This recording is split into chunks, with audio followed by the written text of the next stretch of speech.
하와이에 어느 날 여행을 하게 되었습니다. 비행기가 밤 늦게 도착을 했고 또 시차로 잠을 이룰 수가 없어서 밤 2시쯤 해변가를 거닐고 있었습니다. 배가 추출했습니다. 한 레스토랑에 들어갔는데 이 레스토랑이 좀 지저분했고 분위기도 썰렁한 레스토랑이었지만 간단하게 배고픔을 면하기 위해서 음식을 시키고 커피를 마시고 있었습니다. 그때 갑자기 식당 문이 열렸고 왁자지껄 거리의 여인들, 이 막가파 여인들 7명, 8명이 들어왔습니다. 수다를 떨기 시작한 것입니다. 그러니까 이 여인들의 수다는 대한민국만 있는 것이 아니더라고요. 이때 한 여인이 말하는 거예요. 얘들아, 내일이 내 생일이야. 내가 벌써 39살이나 먹었다고.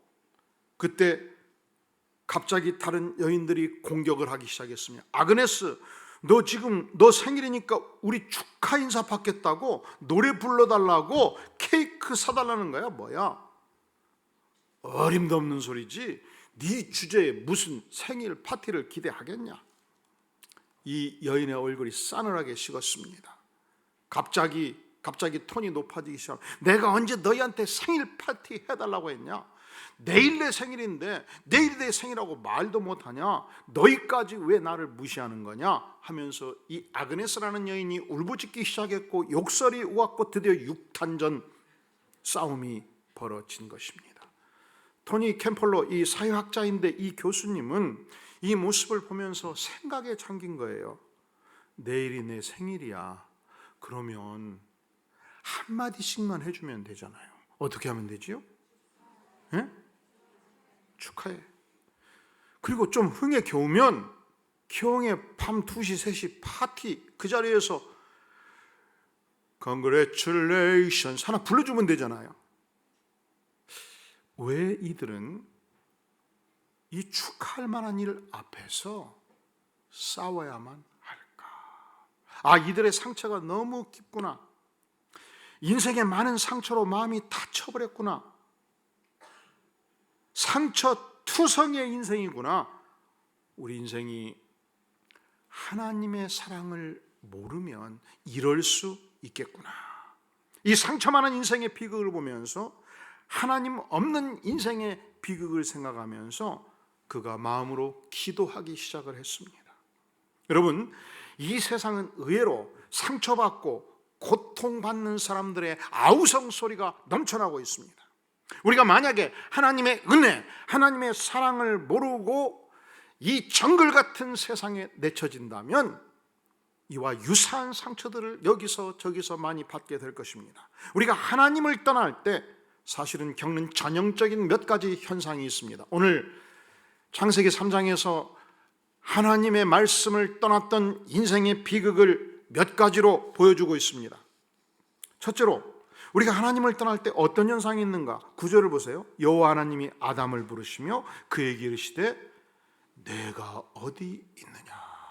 여러분, 우리가 하나님을 떠나면요, 우리가 하나님의 말씀을 떠나면요, 그렇다고 해서 그 이유 때문에 하나님도 우리를 떠나지는 않습니다. 세상은 기브 앤드 테이크예요. 내가 주면 준 만큼 받아야 돼요. 내가 안 주면 받을 것이 없는 것이 이 세상의 원리입니다. 하나님은 달라요. 내가 하나님을 배신했음에도 불구하고, 내가 하나님의 말씀을 어겼음에도 불구하고, 내가 하나님을 떠났음에도 불구하고 하나님은 끝까지 추적하십니다. 찾아오십니다. 내가 어디 있느냐 묻습니다. 아담이 말합니다. 이르되 내가 동산에서 하나님의 소리를 듣고 내가 벗었으므로 어떻게 하여 두려워하여. 하나님을 떠날 때 겪는 전형적인 현상이 두려움이에요.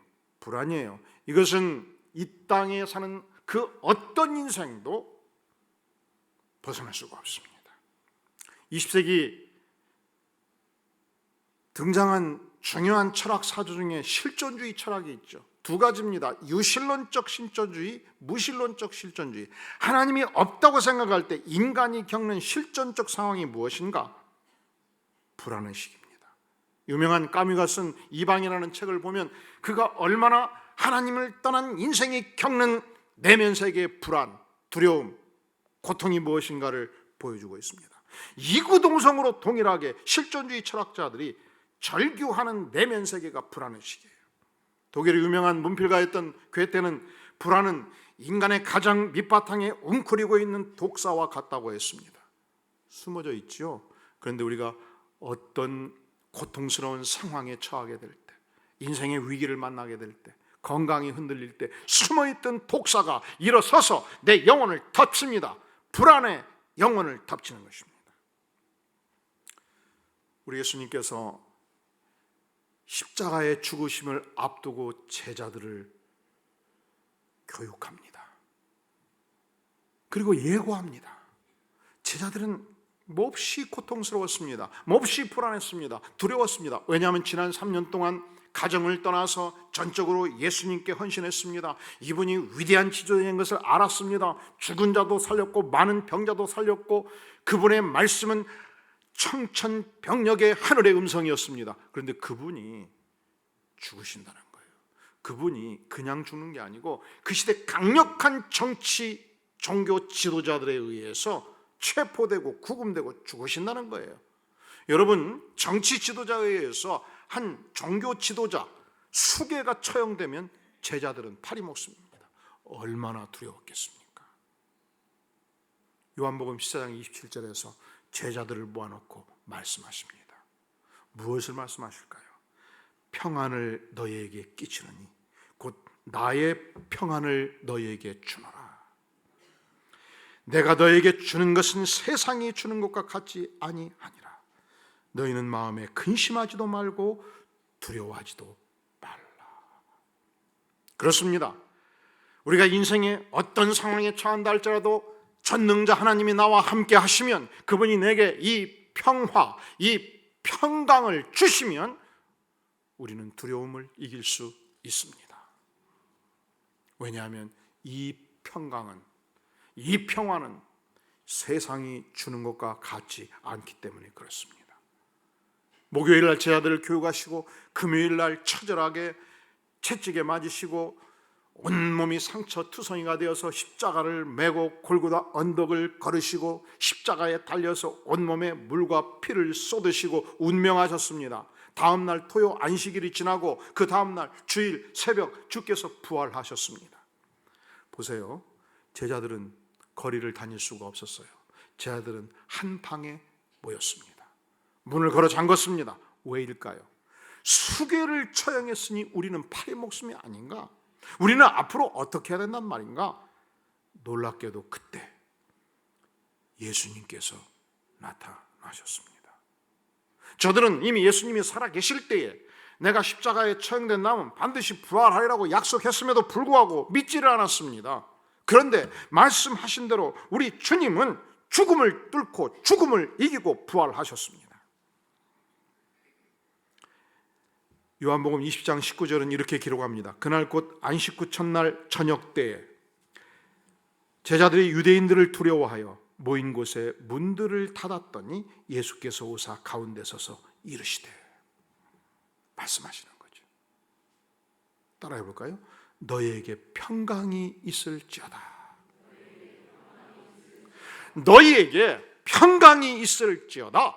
아무리 정치 지도자들이 광분한다 할지라도, 나를 죽였던 자들이 너희들을 향해서 칼을 댄다 할지라도 전능자 하나님이 함께 하시고 내가 너희들과 함께 있으니 너희에게 평강이 있을지어다. 이 말씀을 하시고 손과 옆구리를 보여주셨습니다. 아, 그렇구나. 창에 찔린 예수 그리스도, 우리의 스승이신 예수 그리스도, 그분이 진실로 부활하셨구나. 주를 보고 깜짝 놀라 기뻐합니다. 그리고 다시 말씀하십니다. 너희에게 평강이 있을지어다.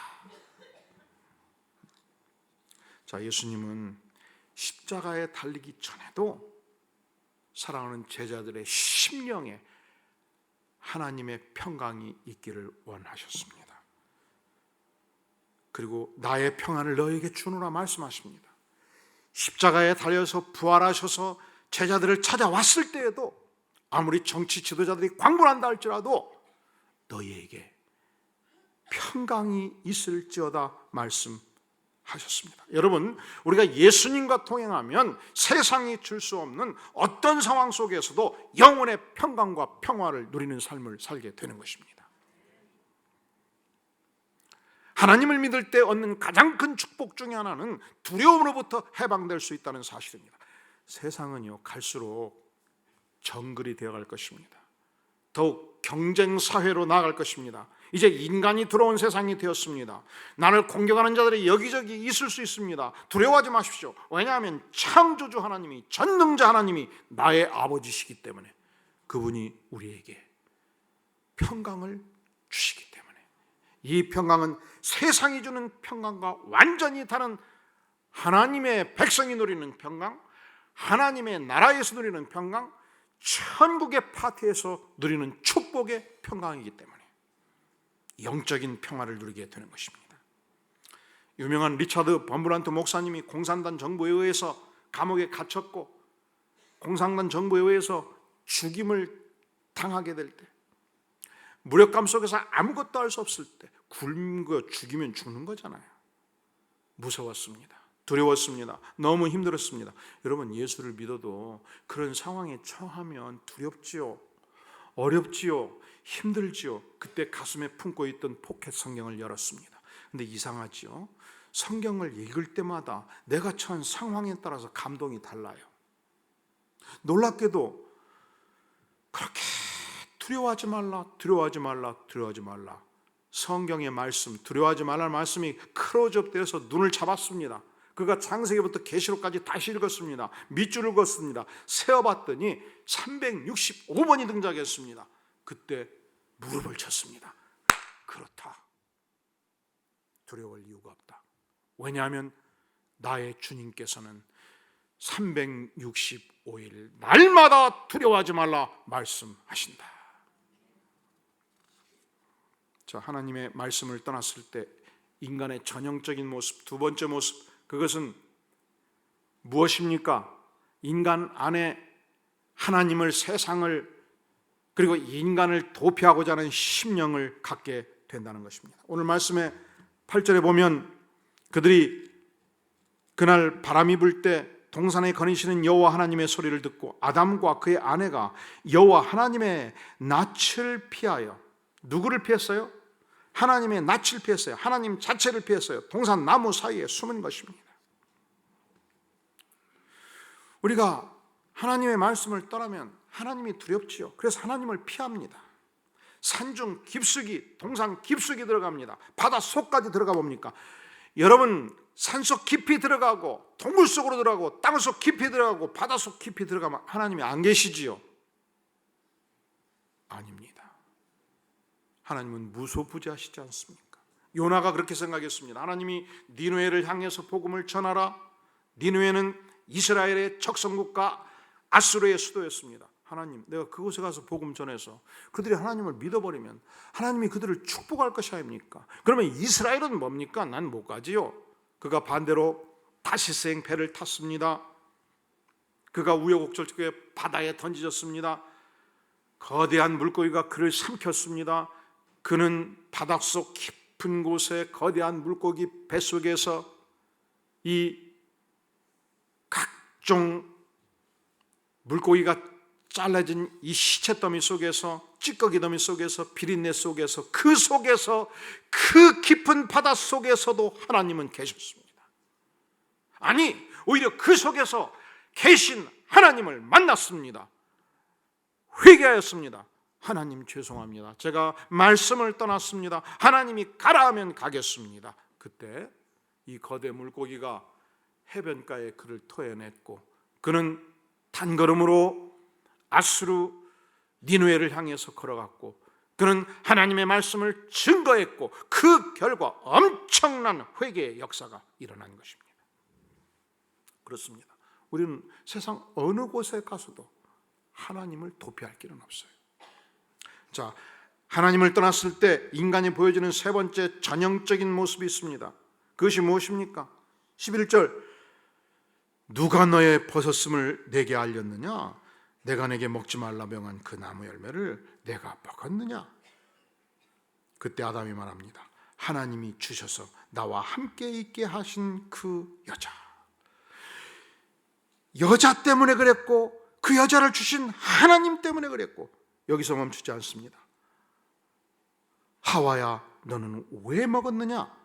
뱀이 나를 꿰물어 내가 먹었나이다. 여러분, 우리가 하나님을 떠나면 책임 전가를 합니다. 사회적 관계가 파괴되기 시작합니다. 하나님을 떠난 타락한 인생의 모습, 첫 번째, 두려움과 불안의 의식이 있습니다. 두 번째, 도피 심리가 있습니다. 세 번째, 사회적 관계가 파괴가 됩니다. 여기서 그치잖아요. 아니, 이 모든 것들은 파편입니다. 전국적인 가장 중요한 본질적인 문제가 무엇인가? 사실은 하나님께서는 아담과 하와를 축복하기를 원하셨습니다. 그리하여 2장 16절, 여호와 하나님이 그 사람에게 명하여 이르시되 동산 각종 나무의 열매는 내가 임의로 먹되 모든 실과를 먹게 하셨고 선악을 알게 하는 나무의 열매는 먹지 말라. 하나님과의 인간과의 질서를 세우셨는데 만약에 내가 먹는 날에는 어떻게 된다고요? 반드시 죽으리라. 정언적 명령입니다. 확정적 명령입니다. 그런데 저들이 이 하나님의 말씀을 어김으로 말미암아 죽음이 왔습니다. 육체적 죽음이 온 것입니다. 여기서 그치지 않습니다. 하나님과 관계가 단절되는 영적인 죽음이 저들에게 온 것입니다. 자, 인간 사회가, 인간 세상이 결국은 죽음을 향해서 가고 있다는 것, 우리가 이 죽음을 피할 수 없다는 것, 바로 이 말씀 때문에 그래요. 이걸 어겼기 때문에. 여러분, 인생이 그렇습니다. 10대, 20대 여러분 자녀들을 보면요, 죽음과 관계없어요. 생각지도 않아요. 그때는 왜 그렇게 세월이 길고 늦게 가는지. 여러분, 중학교 1학년 때 친구한테 싸웠던 거 다 기억하잖아요. 중3 때 1등 해가지고 상 받은 거 다 기억하잖아요. 고등학교 1학년 때 설학상 간 거 기억하고. 그때는 1년 1년을 다 기억해요. 근데 이상하죠? 내가 그 친구 만난 것이 35살 때인가 40살 때인가 구별이 잘 안 돼요. 나이 40대면 왜 그렇게 빨리 가는지. 10대 10km 달리던 인생이 40대 40km 달려버립니다. 60대 60km 달립니다. 이제는 엄청난 속도로 막 달려가요. 누구나 다 죽음을 향해서 달려가는 거예요. 피할 자가 없어요. 불로차를 먹어도 방법이 없고, 진시황제 지금 살아있던가요? 흔적도 없습니다. 인간은 누구나 죽음에 갇혀있는 인생입니다. 인간은 누구나 이 생로병사의 한계 속에서 벗어날 자가 없습니다. 그런데 인간이 겪는 이 불행한 사태에 대해서 기독교도 인정하고 불교도 똑같이 인정을 해요. 그런데 불교는 달라요. 무엇이 다른가? 인간이 겪는 이 불행한 상태의 원인을 오욕칠정으로 봅니다. 우리 안에 많은 욕망들이 있는 거예요. 우리 안에 많은 정을 가지고 있는 거예요. 그래서 우리가 이 인간 사회에서 오욕칠정을 끊고 세속적인 욕망을 끊고 깊은 산속에 들어가서 용맹전진수도를 해서 욕망의 제로 상태에 들어가면, 모든 정을 끊고 색약의 제로 상태에 들어가면 누구나 해탈할 수 있고 누구나 부처가 될 수 있다, 이렇게 주장합니다. 어떻게 영혼의 세계에 들어간다고요? 나의 노력으로, 나의 수도로, 수양을 통해서 그 길을 갈 수 있다 믿고, 오늘도 지금 수많은 스님들이 용맹정진하고 있지 않겠습니까? 인간의 문제가 그렇게 단순하지가 않습니다. 인간의 문제는 인간이 노력해서 해결할 수 있는 문제가 아닙니다. 우리가 하나님과 단절되어서 죄 가운데 있을 때 인간이 스스로 인간의 문제를 해결할 수가 없었습니다. 내 인생의 죄악과 내 인생의 고통과 내 인생의 절망과 내 인생의 그 수많은 상처들을 내가 해결할 수가 없었습니다. 예수님께서 그리하여 이 땅에 오셨고, 하나님이신 예수님께서 내가 받아야 될 모든 죄값을 안고 나의 모든 상처를 안고 십자가에 피 흘려 죽기까지 하심으로 믿을 때, 믿음으로, 은혜로 영생의 축복을 주신 것입니다. 하나님의 자녀된 축복을 주신 것입니다. 천국 밭에 우리를 초청해 주신 것입니다. 여러분, 내가 교회 생활을 열심히 했기 때문에, 내가 하나님을 향해서 많이 헌신했기 때문에, 내가 하나님의 나라에 많은 업적을 남겼기 때문에 그래서 내가 구원을 받았다? 아니올시다. 내가 좋은 가문에 태어나서 내 인생이 A급 인생이기 때문에 하나님이 나를 더 특별히 축복해 주셨다? 아니올시다. 우리는 이 영생의 나라, 하나님의 축복의 파티, 천국 파티에 참여하는 것은 나로부터 전혀 근거한 것이 아닙니다. 전적인 하나님의 은혜입니다. 나는 죄인이었습니다. 나는 도무지 하나님을 바라볼 수 없는 자였습니다. 그럼에도 불구하고 하나님께서 나를 불쌍히 여기시고 나를 자녀섭기로 작정하시고 그의 아들 예수 그리스도를 십자가에 죽기까지 내어주셨습니다. 이것이 복음이에요. 이것이 은혜예요. 그러면 이 은혜의 구원을 언제 약속하셨나? 바로 인간이 최초로 타락했을 때. 오늘 말씀 창세기 3장 15절에서 약속해 주셨습니다. 내가 하나님이 너로 사단으로 여자와 원수가 되게 하고 너의 후손 사단의 후손도 여자의 후손 예수 그리스도와 원수가 되게 하느니 여자의 후손 예수 그리스도는 너의 머리 사단의 머리를 상하게 할 것이요 그리하여 십자가의 죽으심으로 사단의 중심부가 파괴되었고 더 이상 사단에게 휘둘리지 아니하고 예수 그리스도의 십자가를 통해서 영생의 나라, 축복의 나라, 천국 잔치에 참여하는 놀라운 은혜를 덧입게 된 것입니다. 우리 인생은 업적의 근거에 살지 않습니다. 이 하나님이 베푸신 처절한 은혜의 기초에서 사는 것입니다. 오늘 제가 설교를 시작하면서 토니 캠폴로 교수님의 말씀을 들었지 않습니까? 자, 이 여인들이 지쳐서 퇴장하기 시작을 했어요. 1시간 동안 묵묵히 차를 마시면서 이 여인들의 이야기를 자세히 듣고 있었습니다. 토니 캠플러는 식당 주인을 부릅니다. 묻습니다. 이 여인들이 식당에 자주 오나요? 식당 주인이 말하죠. 매일 이 시간이면 와요. 저들은 밤일하고 나이트클럽에서 술집에서 밤일하고 이 시간이면 와서 떨들어 갑니다. 단골 손님이긴 하지만 아이고 골치 아픈 손님이에요. 이때 토니 캠폴로가 부탁합니다. 사장님, 제게 좋은 아이디어가 하나 있습니다. 제가 생일을 맞는 아그네스 여인을 위해서 내일 생일 잔치를 하고 싶습니다. 가장 좋은 음식으로 준비해 주시죠. 비용은 제가 대겠습니다. 케이크, 가장 아름다운 케이크 하나만 준비해 주시죠. 그리고 사장님이 아는 거리 여인들 누구든지 초청해 주시면 감사하겠습니다. 다음 날 새벽 3시가 되었습니다. 이 허름한 식당에 만석이 되었습니다. 3시 반이 되었습니다. 이 아그네스 여인이 식당 안을 들어왔을 때 갑자기 생일 축하 노래가 울려 퍼졌습니다. 깜짝 놀랐습니다. 이 여인이 쓰러졌습니다.